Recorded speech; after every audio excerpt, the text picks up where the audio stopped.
Sabia que as dores muito comuns, como de cabeça ou de garganta, podem esconder doenças mais complexas e que a automedicação pode colocar sua saúde em risco?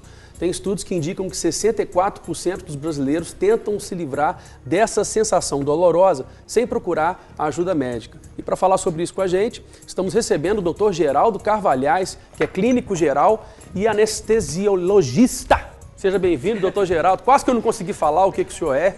Anestesiologista, é isso mesmo? Bom dia, bem-vindo, tudo bem? É errado falar anestesista?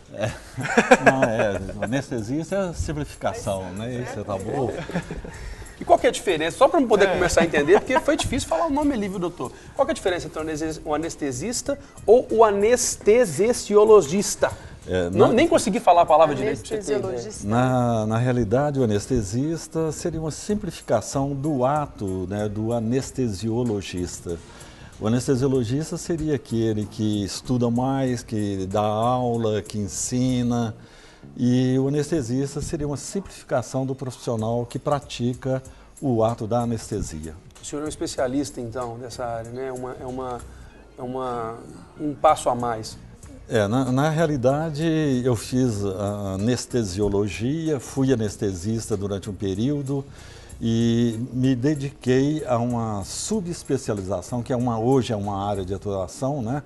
Que seria a parte clínica, porque o anestesista, na realidade, ele é um clínico, ele é um farmacologista que atua durante o procedimento cirúrgico, proporcionando drogas potentíssimas, né, ao paciente para que ele possa ser operado e não morra de dor.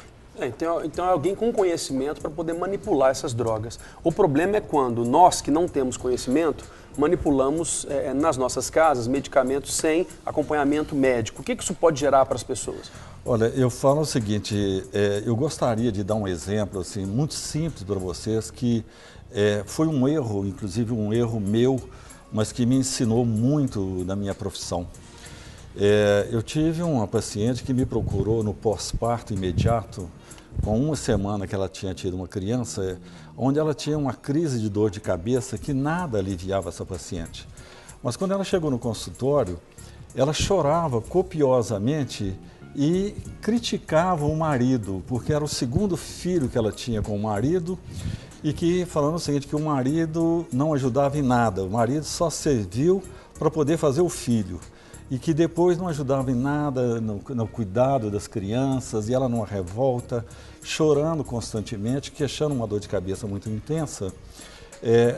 A princípio, o que a gente depreende do que pode ser isso, o que é o mais comum no dia a dia? Seria uma depressão pós-parto. Só que eu fiz a medicação, coloquei a medicação, ela não satisfeita, por sorte dela, procurou um outro colega, neurologista, e contou uma pequena história que, para mim, ela não contou. Que quando ela deitava, a dor de cabeça dela piorava. Quando ela ficava assentada ou em pé, a dor de cabeça melhorava.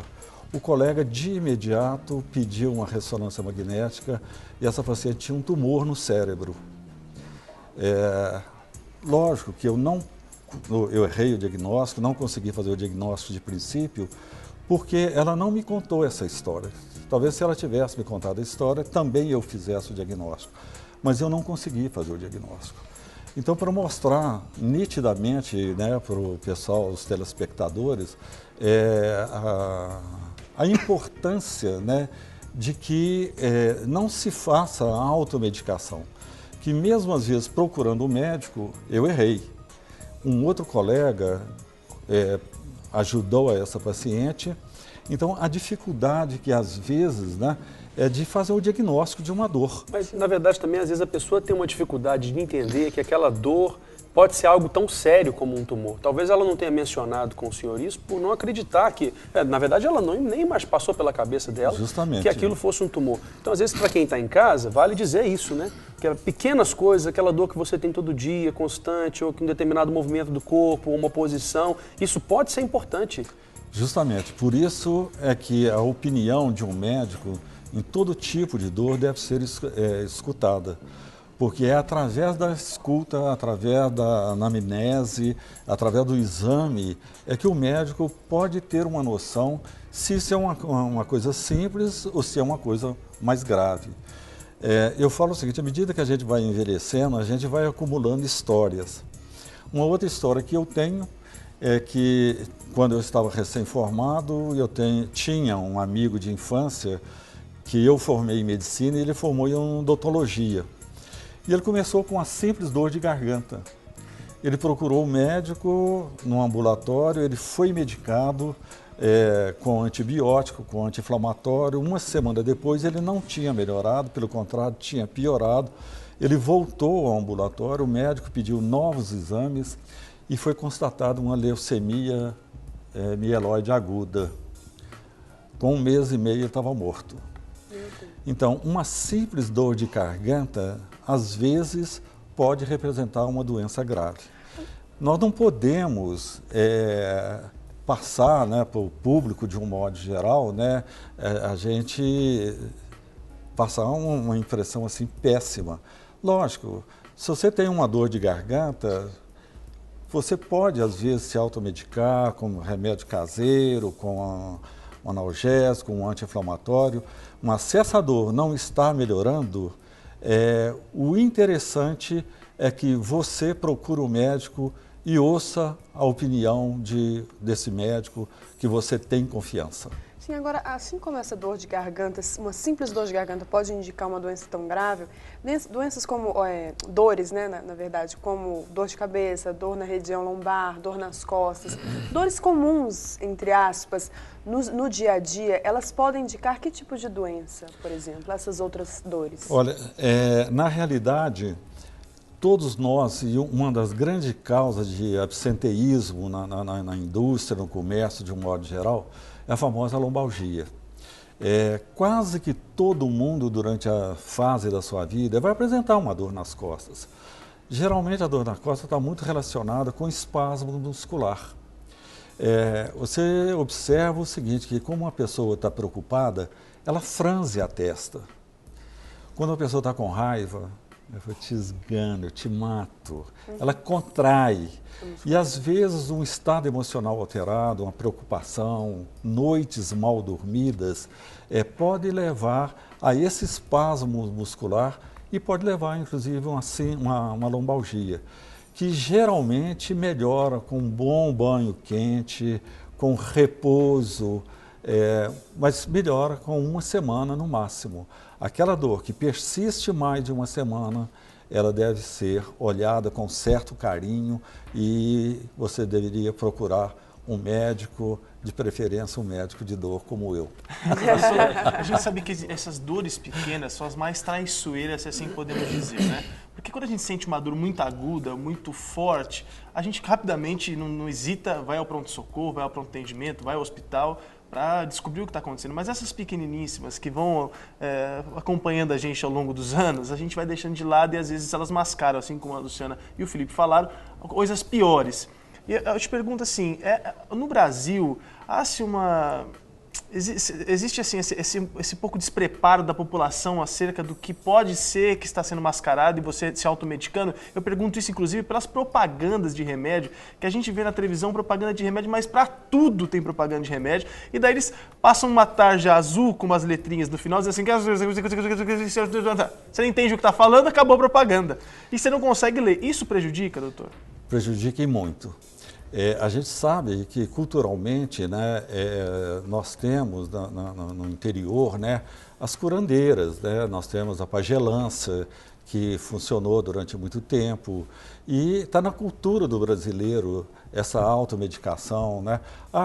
Você vai procurar um médico por causa disso? Que bobagem! Toma isso, assim, eu estava assim, tomei isso e eu melhorei.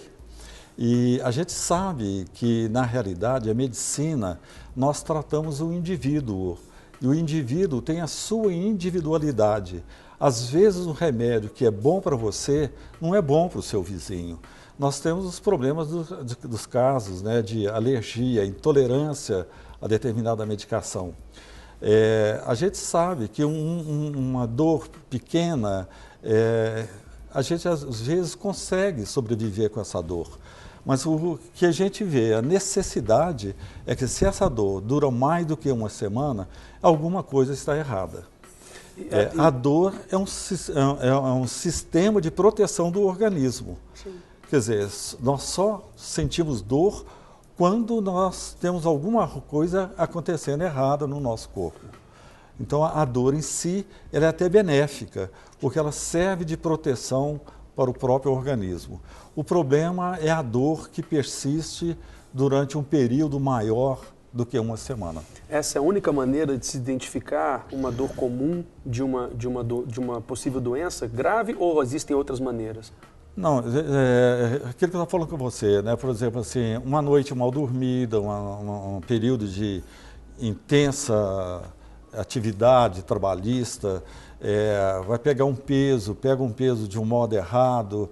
Então, tudo são vários fatores. Permanecer sentado durante muito tempo, um caminhoneiro ou mesmo um executivo. Então, ele pode apresentar pequenas dores que são dores pontuais. Justamente pontuais e que não são de grande relevância. Às vezes, um anti-inflamatório, um relaxante muscular, um analgésico, vai melhorar essa dor de cabeça. Quando você está muito tenso, às vezes, no computador, durante muito tempo, você vai firmando muita vista, você tem uma contração da musculatura que pode te levar a ter uma dor de cabeça. Você tomou um analgésico, resolveu. Tranquilo.